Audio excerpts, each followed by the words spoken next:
Si Elaine Luciel, isang simpleng dalaga, isang ordinaryong tao.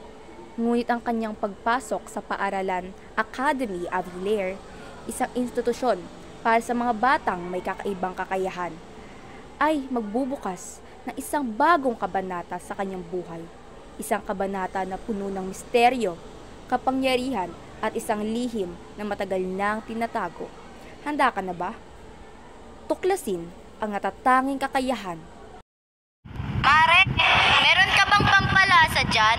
Naubusan na kasi ako eh. Nagluluto ako ng adobo. Babahagian naman kita. Nako Mari, pasensya ka na ha. Naproblema rin ako sa mga palasa. Ilang araw na nga akong hindi nakakapagluto ng adobo. Hay mga Mars, narinig ko pinag-uusapan nyo Naubusan kayo ng pampalasa o toyo ba yun? Oo Mars, ilang araw na. Anong brand ba ng toyo ang masarap? Oo nga, anong brand ng toyo ang di lang masarap? Yung iba kasing toyo, apakaalat. Siyempre naman, meron akong alam na bilihan ng toyo na sakto ang alat. Ito ang toyo ni Mang Esther. Sa halagang 10 piso, meron ka ng toyo na hindi lang masarap, sakto pa sa alat. Masubukan ko nga yan, Mars. Oo nga, masarap, malinamnam at sakto lang sa alat. Elaine! Bumaba ka na anak! Malilate ka sa bago mong eskwelahan.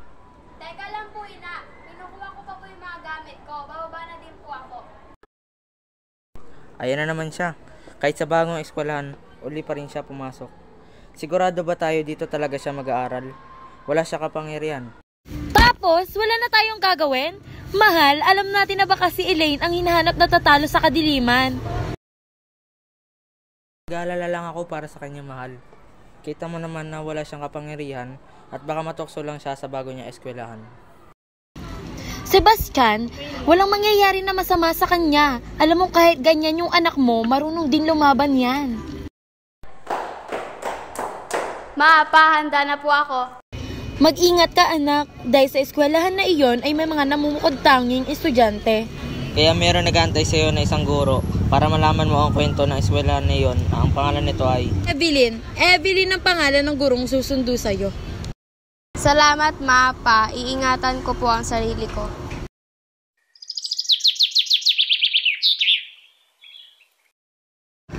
Wow! Ang ganda naman dito. Parang panaginip lang.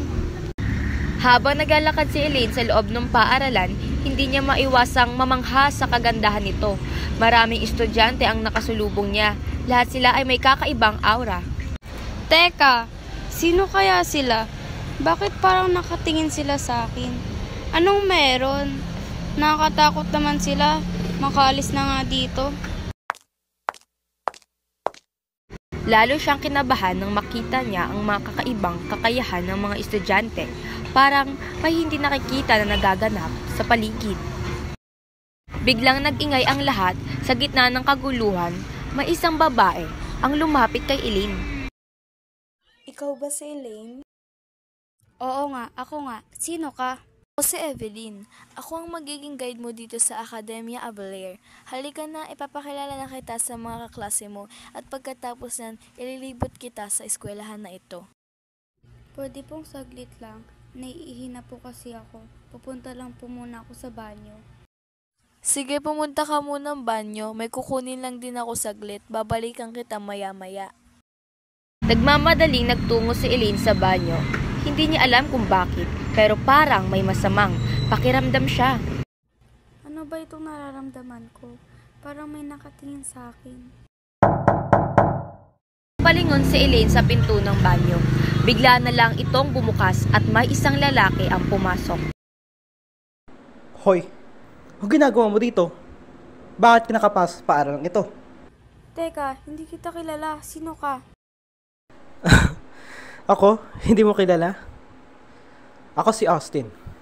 Austin Wolgenheim. At ikaw, hindi ka dapat pinapasok dito. Hindi ka dapat naririto. Bakit? Anong masama sa akin? Bingi ka ba? Hindi ka dapat naririto. Ikaw ang dahilan ng lahat ng kasamaan. Teka, anong ibig mong sabihin? Ikaw ang sisira sa lahat. Hindi ka dapat narito. Hindi mo ba alam kung ano ginawa ng mga magulang mo sa pamilya ko? Tulong! Ha? Bitawan mo siya, Austin. Anong ginagawa mo? Siya ang problema. Lahat ng ginagawa ng pamilya ay mahal sa atin. Hindi niya pa alam ang kapangyarihan niya. Wala siyang magagawa sa'yo. Ikaw ang problema, Austin. Sige, bibitawan ko siya. Pero alahanin mo to, Elaine. Hindi kita kaibigan. At huwag ka lumapit sa amin.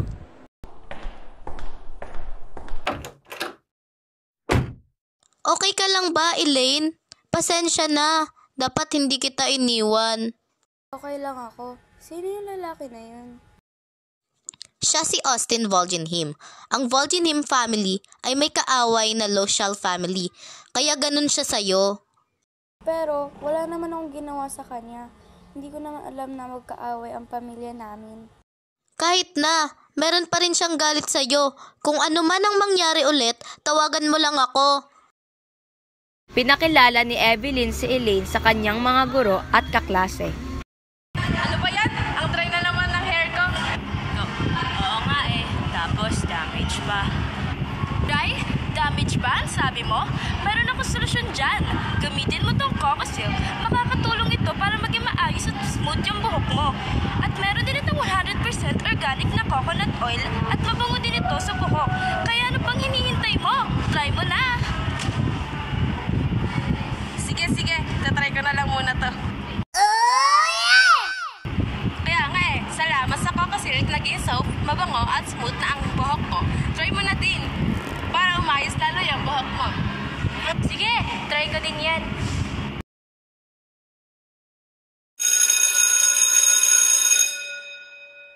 Magandang tanghali sa inyong lahat. Magandang tanghali din po, Principal Sullivan. Nais ko ipaalam sa inyo ang inyong bagong kaeskwela at kamag-aral. Bigyan natin ng isang ikot ng palakpakan, Elaine Luciel.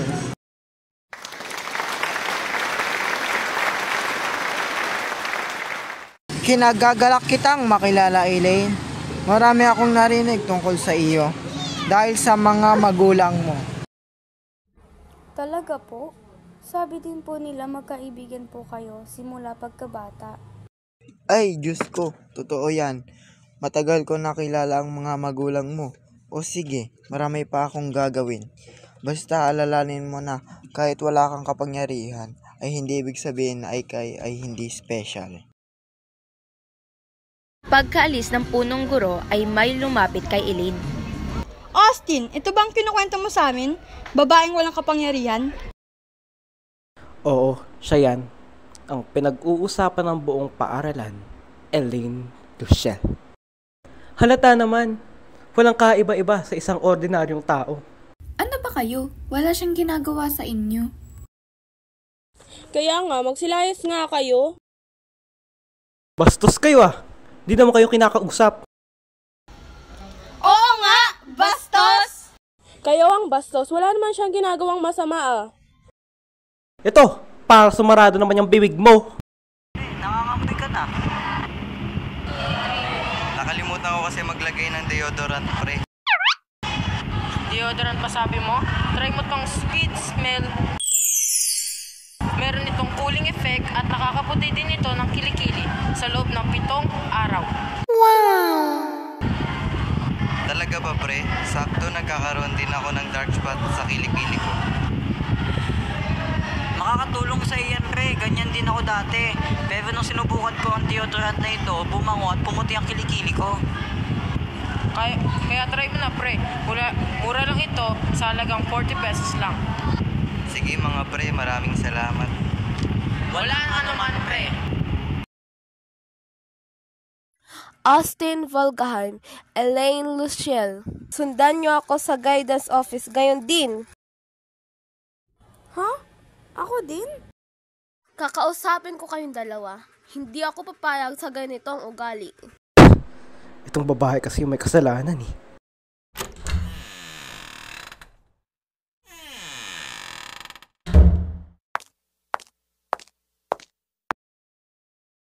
Umupo kayo sa upuan na nandyan. Pag-uusapan natin tong away ninyong dalawa. Wala man po akong ginawa sa kanya. May problema lang siya dahil sa mga magulang ko at sa dahilan na wala akong kapangyarihan. Hindi ka naman dapat nandito. Kahit na malakas ang mga magulang mo, wala kang dahilan kung bakit pwede ka dito. Tama na yan. May solusyon na ako para sa inyo. Austin, ikaw ang bagong guide ni Elaine. Kung ano man mangyari sa kanya, ikaw ang responsible. Ha? Ma'am, tatanggapin ko kahit anong parusa ibigay mo sa akin. Wag lang yun. Ma'am, ayoko siya maging guide ko. Ayan ang huling desisyon ko. Kung ayaw nyo ito ipatupad, kakausapin ko ang inyong mga magulang. Sige na, pumunta na kayo sa mga klase nyo. Malilate na kayo.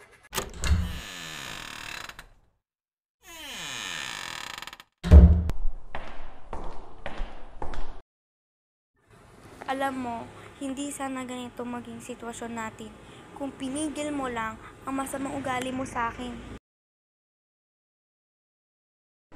Manahimik ka na lang kaya? Hindi ka ba nagsasawa sa pakikinig sa boses mo? Nakakairita. Ang sama mo talaga. Masama o hindi, wala tayong magagawa. Ikaw na ang responsibilidad ko. Magpasalamat ka na lang kaya. Ang bastos mo. Prinsesa ka ba? Sabi ko manahimik ka, di ba? Mas masunurin pa yung mga aso na walang bahay kaysa sa'yo eh. Kailangan mo ba akong insultuhin sa bawat pagkakataon? Masanay ka na. Ang dalawang magkaaway ay naging mas malapit sa bawat araw na lumipas. Namumuhi pa rin sila sa lakas ng loob ng isa't isa. Ngunit ginugol nila ang oras sa isa't isa, higit sa sinuman. Hay mga kumare, ba't parang mukha kayong problemado? Paano ba naman ang mancha ng uniform ng anak ko? Kaya nga, tapos ang bilis din bumaho ng uniform ng anak ko. Parang di nilabhan. Nako, ang hirap nga ng problema nyo. Sinabi mo pa. Pero teka lang bakit parang ang ganda at ang linis tignan ng uniform ng anak mo? Gamit ko kasi itong bagong sabon na nakita ko. Ang pangalan nito ay Buster Soap. Solve lahat ng problema nyo dito, mare. Nakakaputi ito, mabango, di agad-agad pumabaho, at higit sa lahat, mabilis lang magtanggal ng mancha. Kaya di ka na mahirapan magkusot, mga mare. Wow! Saan mo ba nabibili yan? Sa tindahan ni Aling Marie. Ano pang hinihintay nyo? Bumili na kayo sa tindahan ni Aling Marie at baka maubusan pa kayo. Sige, bibili na kami ng Buster Soap sa tindahan ni Aling Marie. Gusto ko na magamit agad ang Buster Soap na yan. Na-excited ako. Na-excited ako. Ayan na naman sila, magkatabi habang naglalakad. Nakadikit ba sila sa isa't isa? Ewan, pero inaamin ko na may konting selos ako sa kanila. Ang cute kasi nilang tignan. Ayan naman yung mga nakikiabala sa buhay ng mga ibang tao. Puro chismis na lang naririnig ko. Ay, Austin, may tanong pala ako sa'yo. Ano na naman yung Elaine? Napapagod na talaga ako sa iyo. Sa tingin mo ba lalabas talaga ang kapangyarihan ko? Ano naman ang dahilan sa mga tanong mo?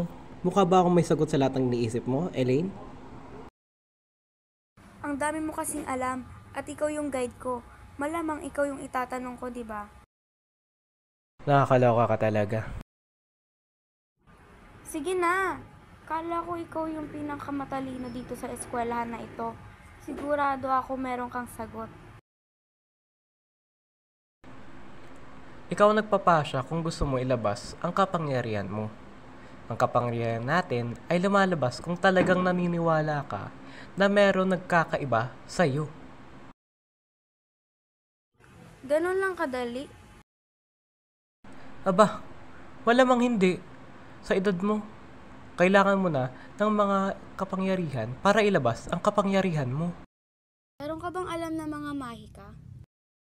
May mga libro sa aklatan. Kung gusto mo, pwede tayo tumingin sa mga libro doon. Baka may mga kapangyarihan na pwede gawin sa'yo para ilabas ang kapangyarihan mo. Sige, pero may isa pa akong tanong. Sabihin mo na. Sasayang talaga oras ko sa'yo kakasagot ng mga tanong mo. Bakit ka biglang bumait sa akin? Kahit na 3 buwan na tayo magkakilala, Parang ang bilis mong lumambot sa akin. Wala akong sagot sa tanong na yan. Pero naisip ko, kung ikaw ang tao na kailangan ko protektahan, dapat masanay na din ako sa iyo. Responsibilidad kita. Di ba, Elaine? Siguro. Pero, yun lang ba talaga? Oo, yun lang. Tara na, punta na tayo sa aklatan para mahanapin ang libro na ito. Para hindi mo na kailangan akong abalahin.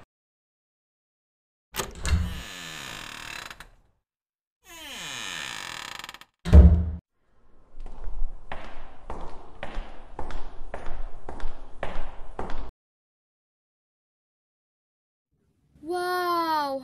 Ang laki naman na aklatan dito. Maliit lang aklatan namin sa dati kong eskwelahan eh. Babain mo ang boses mo, Binibini. Isa tong aklatan, hindi palengke. Pasensya na po. Sara mo na nga yung bunganga mo. Naiistorbo ko sa mga ibang tao dito. Tara, magtanong muna tayo sa mga tao dito. Baka alam nila kung saan nakalagay yung libro. Sige! Lumapit sila kay Celine, isang estudyante na nag-aayos ng mga libro sa aklatan. Celine, meron ka bang mga libro na merong mga mahika? Ah, Elaine, kamusta ka na? Meron akong maraming kopya ng mga mahika na libro. Gusto mo bang hiramin? Oo, pwede ba? Siyempre, ilista mo na lang ang pangalan mo sa libro at pwede mo na hiramin. Salamat, Celine. Walang anuman.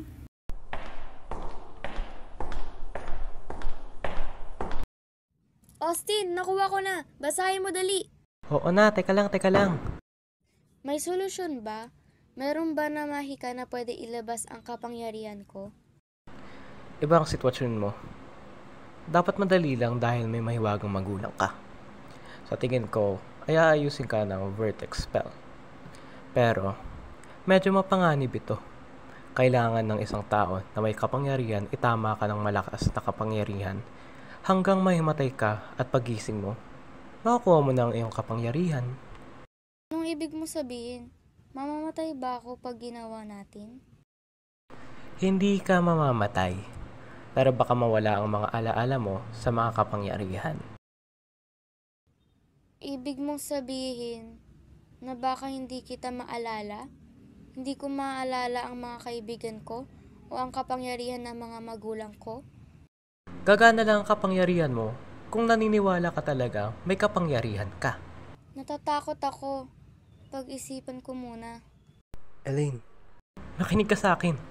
Dahil alam ko na pangarap mo na maging katulad ng mga magulang mo na magkaroon ng malakas na kapangyarihan. Austin, ano pinagsasabi mo? Nahulog ako para sa'yo, Elaine. Ano? Elaine Luciel, mahal kita. Oo, alam ko na magkaaway ang ating pamilya. Alam ko na magkaaway din tayo. Pero noong magkataon na tayo ang magkasama, ikaw talaga ang dahilan kung bakit lumambot ako. Austin. Gusto ko gawin lahat na makakaya ko para matupad ang pangarap mo. Kaya kahit na hindi ito gumana, hahanapin kita at ipapaalala ko sa iyo ang pangarap mo kapag nawala ang alaala mo sa kapangyarihan at ang alaala mo tungkol sa akin. Austin, mahal din kita. Sigurado ka ba na gagawin mo lahat na sinasabi mo? Ayaw kitang mawala sa utak ko at ang pangarap ko. Wala tayong magagawa. Gagawin natin ang mahika para sa iyo. Wala ako sa iyo, Austin. Gawin na natin. Mahal kita, Elaine. Hintayin mo lang ako. Babalik ako sa iyo kasama ang mga kaibigan at magulang mo. Kahit hindi mo kami maalala, ipapaalala ko sa iyo ang lahat.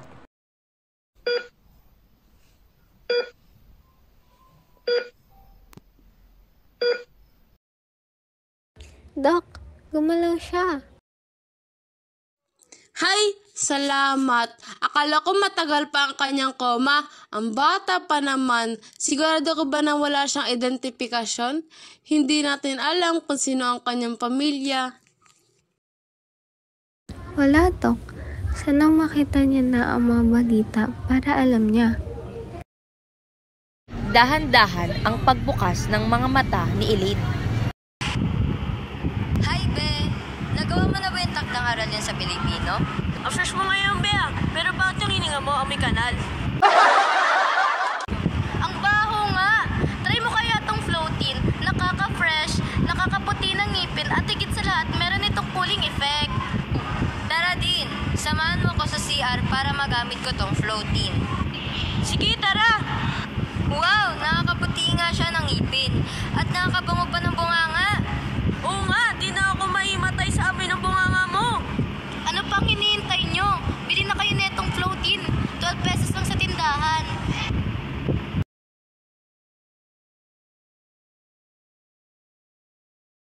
Huh? Asan ako? Dahan-dahan lang ang paggalaw mo, hindi pa gumagaling ang sugat mo, binibini.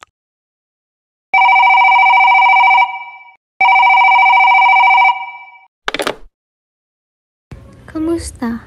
Bakit kayo tumawag? Ha? May nakakakilala sa kanya? Sige, paakyatin mo dito. Nurse, sino ang nasa telepono? Doc, mayroon daw nakakakilala sa binibini. Sabi niya, Austin Volgenheim ang kanyang pangalan.